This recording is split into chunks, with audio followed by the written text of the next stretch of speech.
Good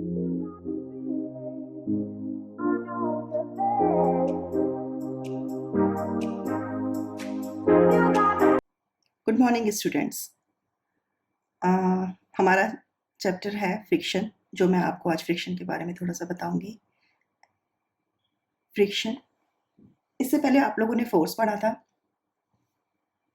friction के contents क्या क्या हैं, हम इसे क्या क्या सीखेंगे। Let us learn about friction force, types of friction, fluid friction, advantages and disadvantages of friction, ways to increase और रिड्यूस द फ्रिक्शन। ये हमारे कंटेंट्स हैं। और जो आज की हमारी क्लास होगी वो किस पर बेस्ड है? What is friction, advantages of friction, disadvantages of friction. मैं फ्रिक्शन को मैं आपको बता दूं सबको कि जो फ्रिक्शन वाला चैप्टर है हमारा, ये जो चैप्टर है बेटा, ये हमारा प्रैक्टिकल बेस्ड है। हम इसमें प्रैक्टिकली ज़्यादा इजीली अंडरस्टैंड कर पाएंगे एज कंपेयर टू थ्योरी और लर्निंग, क्योंकि ये हमारे डेली पर हम इसको देख पाते हैं। डेली हमारे किसी ना किसी चीज़ में ये फोर्स अप्लाइड होती है। तो फ्रिक्शन जो चैप्टर है हमारा, ये बेस्ड है, हमारा प्रैक्टिकल बेस्ड है। तो मैं आपको एक छोटा सा एग्जाम्पल से समझाती हूँ, शायद आपको समझ आएगा। बहुत अच्छे से आप लोग सब समझिए। ICSE board, CBSE board, state board, आप सभी इस चैप्टर को यहाँ से अच्छे से लर्न कर सकते हैं। एक बाइसिकल है बेटा, और अगर ये बाइसिकल हमारी इस डायरेक्शन में मूव कर रही है, यहां से किसी ने इसको फोर्स लगाया, तो क्या होगा? इस बाइसिकल की पोजीशन यहां आ जाएगी, और ये बाइसिकल किस वे में पोजीशन में जाएगी? इसी वे में जाएगी। नेक्स्ट बाइसिकल इज हियर, और यहां पर इस डायरेक्शन में मूव कर रही है, बट हम यहां से एक फोर्स लगाते हैं जो इसको रोक रही है। क्या होगा? इन दोनों में क्या डिफरेंस होगा? जब फोर्स यहां से लगाई हमने, तो क्या होगा? ये रन करेगी इस साइड, और जब फोर्स हमने इस साइड, अपोजिट साइड से अगर हमने फोर्स लगाई, तो क्या होगा? कुछ देर चलने के बाद बाइसिकल यहां तक तो आएगी, लेकिन जब यहाँ की जो फोर्स है उसको इधर जाने से रोकेगी, तो वो यहाँ स्लोली स्लोली क्या हो जाएगी? स्टॉप हो जाएगी। अब आप इन दोनों फोर्सेस का डिफरेंस समझिएगा, डायरेक्शन का। फोर्स तो दोनों में सेम जा रही है, बट डायरेक्शन आप देखिए। जब हमने फोर्स सेम साइड पे लगाते हैं, तो वो रन करती है उसी साइड में जहां पर वो प्रैक्टिकली जा रही है। But in case of second one, opposite force लगी है, तो क्या होगा? कुछ देर चलने के बाद वो बाइसिकल अपने आप स्लोली स्लोली स्टॉप हो जाएगी। मीन्स वो कुछ देर धीरे धीरे जाएगी और उसके बाद वो रुक जाएगी। मैं एक और एग्जांपल आपके साथ शेयर करती हूँ, आप दोनों का डिफरेंस देखिएगा। एक हमारा प्लेग्राउंड है, यहाँ पर एक क्रिकेटर ने बॉल थ्रो किया और वो चाहता है कि वो 4 लगाए। जब वो बॉल यहाँ आ रही है, इसके बाद यहाँ आई, कभी कभी ऐसा होता है कि यहाँ आके वो स्टॉप हो जाती है। क्या डिफरेंस है? आप मुझे बताएंगे इसमें क्या डिफरेंस है? मैं इसी से आपको बताना चाहूंगी क्या होता है। फोर्स जो हमारा फ्रिक्शन है वो क्या होगा? सिंपली हम किस तरह से फ्रिक्शन को डिफाइन कर सकते हैं? Force acting along the two surfaces. हाँ, एक बात देखिए, जब ये यहाँ पे बॉल आ रही है, आपको क्या लग रहा है ये अपने आप से रुक रही है? नहीं। जो ग्राउंड का जो फोर्स है, कोई एक फोर्स है जो इसको यहाँ पर रोक रही है। वो यहाँ से उसको पुश कर रही है और यहाँ आकर वो रुक जाती है, जिस तरह से यहाँ पर हुआ। अपोजिट साइड पर जब फोर्स आई तो बाइसिकल थोड़ी सी दूर जाकर स्टॉप हो गई। तो हम क्या बोल सकते हैं? ये एक ऐसी फोर्स है जो एक्ट होती है कहां से? अपोजिट डायरेक्शन से। आप ये ध्यान रखिएगा कि ये फ्रिक्शनल फोर्स हमेशा अपोजिट साइड से, डायरेक्शन से अप्लाई की जाती है। तो simply we can say that friction is a force that acts in opposite direction to movement. The force which always opposes the motion of one object over another object in contact with it is called friction. आप यहां पर भी देख पा रहे हैं कि ये बॉक्स है, किस डायरेक्शन में जा रहा है? इस डायरेक्शन में, लेकिन फोर्स इसे रोकने के लिए कहां से लगेगी? अपोजिट डायरेक्शन में। तो simply we can say that the force acting along the two surfaces in contact which opposes the motion of one body over the other is called the force of friction. Clear हुआ आपको? Force of friction ये हमेशा कहां से apply किया जाता है? ये हमेशा अपोजिट डायरेक्शन से अप्लाई किया जाता है। अब मैं आपको कुछ डिफरेंस बताती हूँ कि हमारे पास 2 टाइप्स के बेटा सरफेसेस होते हैं। देखो, ये मेरा एक सरफेस है, आप सोचिए, और एक मेरा सरफेस ये है। मैं आपके साथ 2 सरफेसेस शेयर कर रही हूँ। अगर मैं यहाँ पर, मैं इसी पेन को ले लेती हूँ, ये स्मूथ सरफेस है, और यहाँ पर अगर मैं पेन को थ्रो करती हूँ तो वो इजीली मूव कर रहा है। बट अगर मैं कोई भी बॉल या किसी में, आप देखिए सैंड पेपर, ये हमारा रफ सरफेस है। जब हम इसके ऊपर कोई भी, देखिए अब हम इसको कर रहे हैं, इसे बहुत टाइम लगेगा, क्योंकि जब तक इसको पूरा, अब ये यहाँ पर एक्चुअली फ्लैट नहीं है, ये देखिए ये यहाँ आके स्टॉप हो गया, इसको मुझे फिर फोर्स करना पड़ेगा क्योंकि ये स्मूथ नहीं है। बट ये सरफेस हमारा कैसा है? स्मूथ सरफेस है। तो हमारे पास 2 तरह के सरफेसेस होते हैं, स्मूथ और रफ सरफेसेस। अब फ्रिक्शन हमारे लिए, हम किस किस चीज के लिए हम कह सकते हैं कि फ्रिक्शन हमारे लिए किस किस चीज के लिए यूजफुल होता है। उससे पहले मैं आपको बता दूं कि ये किस तरह से वर्क करता है, इसकी कॉजेस क्या है। अभी मैंने आपको बताया, जब हम सैंड पेपर पर मूव करते हैं तो ये स्मूथ नहीं है, इसमें क्या होगा? इंटरलॉक हो जाएगा।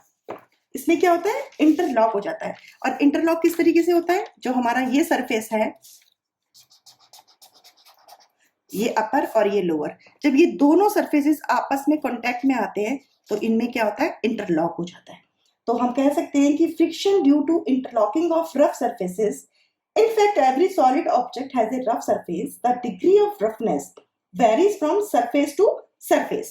इसीलिए रफ सरफेस पर क्या होगा? हमारा जो स्मूथ सरफेस में क्या होगा? कैन नॉट बी सीन और felt easily, but in case of rough surface can be seen और felt easily like a sandpaper. ठीक है। In the case of surfaces which appear to be smooth to the naked eye, the rough surface, जो हमारा rough surface है, वो किस तरह से हमें दिखाई देगा? सिर्फ और सिर्फ माइक्रोस्कोप से। हम उसको नेक्ड आई से नहीं देख सकते, हम सिर्फ देख सकते हैं थ्रू द माइक्रोस्कोप। आप सिंपली देखो, अगर आपने एक बॉक्स रखा है, ये टेबल है और ये बॉक्स रखा है, ये यहाँ पर किस लिए? ये दोनों की इंटरलॉकिंग है, टेबल की और बॉक्स की, दोनों की इंटरलॉकिंग उसको क्या करती है? सरफेस पर बचा पाती है। तो this is called the causes of the friction. Interlocking of 2 surfaces opposes the motion of one body over another and gives rise to frictional force. This is the cause of friction. अब ये हमें advantages, अब हमें किस किस चीज के लिए ये हेल्पफुल होती है? Friction enable us to walk without slipping. It is because of the friction between the sole of the shoe and ground prevents us from slipping. कहाँ पे किसकी? आपके जो शूज की जो स्लीपर जो आपका होता है, जो नीचे लेयर होती है, देखिए वाला डायग्राम आप देखिए, ये इसका फुट है, ये रोड है, ये बैकवर्ड पुश कर रहा है और ये पुश कर रहा है फॉरवर्ड। अपोजिट मैंने अभी आपको सबसे पहले यही बताया, जो फ्रिक्शन फोर्स होती है हमेशा अपोजिट डायरेक्शन में होती है। तो आपका रोड कहाँ है? ये, और आप किस तरफ जा रहे हैं? इस तरफ। और लेकिन किस तरफ से फोर्स लग रही है? एक बैकवर्ड लग रही है, एक फॉरवर्ड लग रही है। और किस तरह से हमें बचाएगी? फ्रिक्शन फोर्स हमें हेल्प करती है। अब ये देखिए किस तरह से यहाँ पे फ्रिक्शन फोर्स जा रही है और यहाँ पर मोशन जा रहा है, दोनों अपोजिट डायरेक्शन में है। So while walking we push the ground backwards and the force of friction acts in the opposite direction, that is in the forward direction, and prevents us from slipping by making the balance. हमें किससे बचा रहा है ये? हमें ये balance provide करता है, जिससे कि हम गिरने से बच जाते हैं। Is it clear everyone? Friction help us to walk. Walking on slippery ground is difficult because friction on slippery ground is less, due to which we may slip. हम slip भी हो सकते हैं, इसीलिए क्या करता है? हमें walk में ये हेल्प करता है। तो आप ध्यान रखेंगे, अगर आपसे कोई पूछता है एग्जाम में कि फ्रिक्शन आपके लिए किस किस चीज के लिए हेल्पफुल है, तो आप क्या बोलेंगे? Friction help us to walk. Friction enables a car to move on road without skidding. It is because of the friction between the tires of a car and the road which enables car to move forward without skidding. आप देख रहे हैं diagram, ये wheel है, ये road है, एक turning और एक ये पुशिंग के लिए ये हमें हेल्पफुल होता है. If there were no friction, car would stay where it was. Push on wheel, wheel forward, friction resist sliding. अभी आप टाइप्स ऑफ फ्रिक्शन पढ़ेंगे तब आपको उसमें क्लियर होगा कंसेप्ट कि हमारी स्लाइडिंग फ्रिक्शन क्या होता है, स्टैटिक फ्रिक्शन क्या होता है. Friction enables a car to move on road without skidding. अभी मैंने आपको बताया it becomes sometimes difficult to drive and control car on wet road. गीली रोड पे कार को रोकना बहुत टफ टास्क होता है, तो फ्रिक्शन वहां पर हमें हेल्प करता है. This is because of water present on road reduce friction. Water क्या करता है, उसके फ्रिक्शन को रिड्यूस कर देता है, इसीलिए हम को थोड़ा सा टफ टास्क रहता है उस रोड पर कंट्रोल करना कार को. Friction enable us to write and draw on paper. आप ब्लैक बोर्ड पर लिख रहे हैं, चलिए मैं आपको बताती हूँ. आप कैरम यूज करते हैं, जब आप खेलते हैं, कैरम खेलते हैं आप लोग, कैरम खेलने में क्या होता है, आप सबसे पहले उस पर क्या डालते हैं, उसके सरफेस को स्मूथ करते हैं ना. क्यों? जिससे कि आपकी जो जिससे आप खेल रहे हैं, जो भी आपका कॉइन है, जो भी आपका है, उससे क्या होगा, इजीली वो उसको थ्रो करेगा और आप आराम से उसे खेल सकते हैं. अगर वो नहीं होगा, पाउडर नहीं होगा, टॉर्क नहीं होगा, तो क्या होगा, उसके अंदर फ्रिक्शन रिड्यूस नहीं होगा और आपकी जो जिससे आप डाइस या जिससे भी आप खेल रहे हैं वो वहां पर रुक जाएगी. तो it is because of the friction between the tip of the pencil and paper. Carbon particles from the pencil lead rubs off from it due to the friction, which appears as black marks on the paper.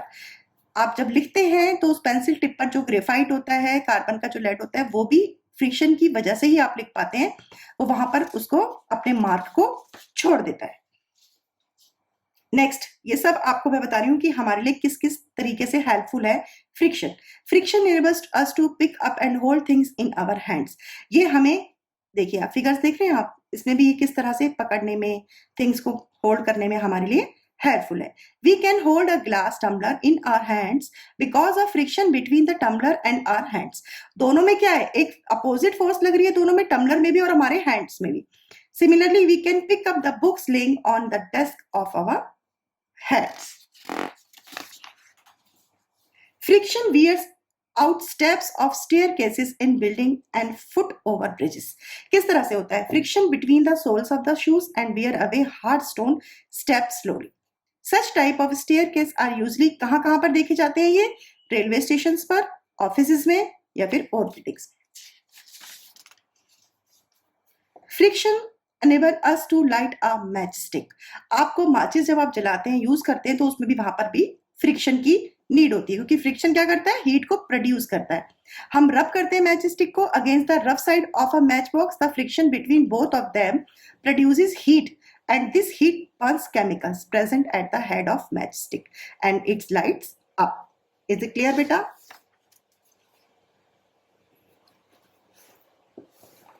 अब मैं थोड़ा सा आपको factors बताती हूँ. इसको आगे पढ़ने से पहले एक छोटा सा टॉपिक मैं आपके साथ शेयर करती हूँ कि अगर आपसे कोई पूछता है कि फैक्टर्स कौन कौन से हैं जो अफेक्ट करते हैं फ्रिक्शन को, तो आप सिंपली कह सकते हो द नेचर ऑफ सरफेसेस. जब वैसे मैंने अभी आपको रफ बताया और स्मूथ बताया. रफ सरफेस में क्या होगा, ज्यादा फ्रिक्शन होगा क्योंकि वो उसे रोक देगा, और स्मूथ में क्या होगा, इजीली सरफेस हमारा मूव करने देगा चीज को, तो वहां पर क्या होगा, लेस फ्रिक्शन होगा. तो आप डू यू नो में भी आ सकता है, या फिर आपके पास कोई एक्स्ट्रा क्वेश्चंस में आ सकता है कि कौन कौन से फैक्टर्स हैं जो अफेक्ट करते हैं. तो सबसे पहले हमारे पास क्या आएगा, नेचर ऑफ द सरफेस. अगर कोई आपसे पूछता है कि what are the two effects of the friction, तो you have to write first one is nature of surfaces and the weight of the body, क्योंकि उसकी वेट से भी फ्रिक्शन पे डिपेंड करता है. कोई लाइट वेट की चीज होगी तो इजीली उसको फोर्स की कम नीड पड़ेगी, और अगर ज्यादा होगी तो वो उसमें ज्यादा फोर्स अप्लाई किया जाएगा. तो कौन कौन से फैक्टर्स मैंने आपको बताए, nature of the surfaces and wait of the body. Nature में मैंने आपको क्या बताया, रफ एंड स्मूथ.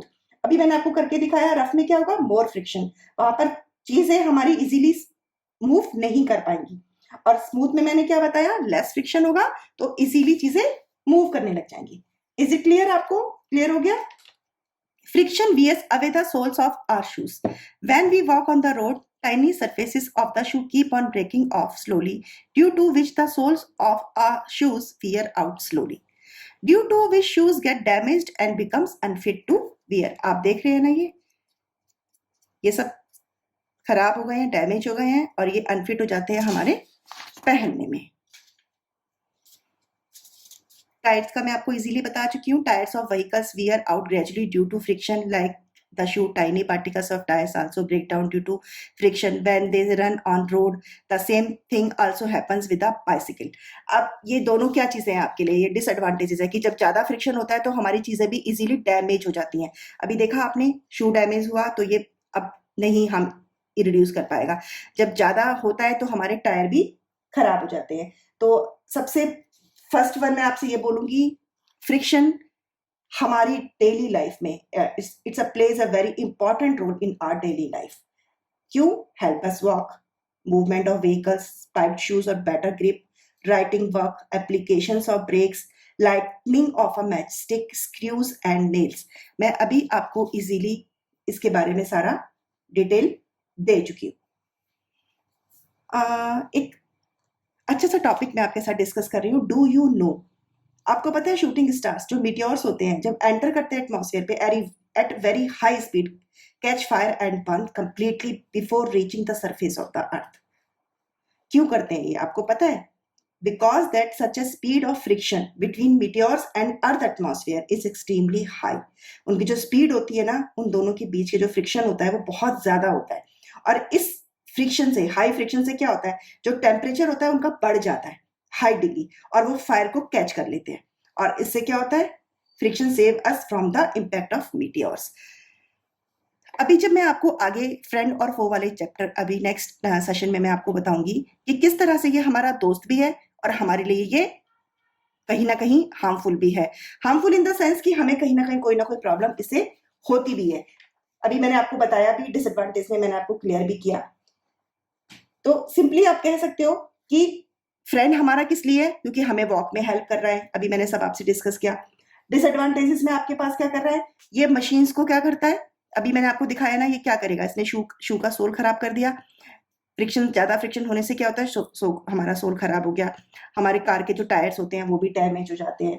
तो wear and tear, damage to the machine. और सबसे बड़ी बात है बेटा, जब स्मूथली चीज किसी भी सरफेस पर रन करती है तो क्या करती है, उसमें एनर्जी ज्यादा यूज होती है। और जब ज्यादा यूज होती है एनर्जी तो क्या हो जाएगी वहां पर, लैक ऑफ एनर्जी, यानी कि लॉस ऑफ एनर्जी। और एफिशिएंसी, ये एफिशिएंसी को भी कहीं ना कहीं प्रॉब्लम क्रिएट करता है। क्यों? क्योंकि some of the force applied to run the machine is wasted in overcoming the friction. This reduces the efficiency of the machine. For this reason, the efficiency of any machine is always less than 100%.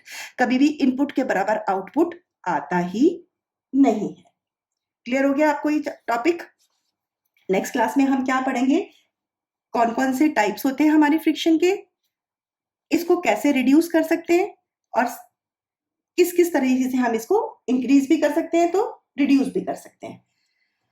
अच्छे से आप सबने ये पढ़ाई करनी है, इसको सबको देखना है अच्छे से। डू यू नो में मैं आपसे एक चीज और शेयर करती हूँ, heat shield at the nose of the spaceships. This is done so that when spaceships enter the atmosphere they do not catch fire due to friction of air. आप do you know अच्छे से note कर लीजिएगा, ये आपके लिए बहुत बहुत यूजफुल है। एक मैंने मीटियोर्स का बनाया, एक मैंने आपको स्पेसशिप का बताया। जो ट्रेन्स होती हैं, wheels made up of steel as well as the tracks on the which they run, this reduce the rolling friction and the trains runs very fast. अभी मैं आपको जब नेक्स्ट सेशन में रोलिंग फ्रिक्शन के बारे में बताऊंगी तो आपको ये कंसेप्ट और भी अच्छे से क्लियर हो जाएगा। So revise, read and make notes for friction, disadvantages and advantages.